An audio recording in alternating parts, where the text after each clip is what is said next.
अस्सलाम वालेकुम। मैं बीमार है भाजी, मेरा कोई आसरा नहीं है। बच्चे अपने अपने कमाते ने, मैं बीमार रहना, शुगर भी है। अब ब्लड प्रैशर तेज़ हो जाता है, ये मसला है जी। आप बच्चे अपने बच्चे ले गए ने, कोई दे ठीक है, नहीं देंगे ना सही। मैं काम कोई नहीं करता, मैं फारिग ही है। यह कमरा है जी मेरा, तो मैं इत्थे ही कमरे च ही होना अपने च। हाँ जी, बड़ा वक्त पास बड़ा औखा हो रहा है। दवाइयाँ से मसला, मेरी मदद करो कोई।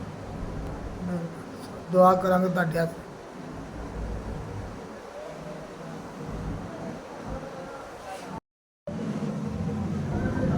तुसीं दवाइयां से मदद की है, तुसीं मैनूं 5,000 दिता है। आमीन। अल्लाह ताला बहुता देवे मालक।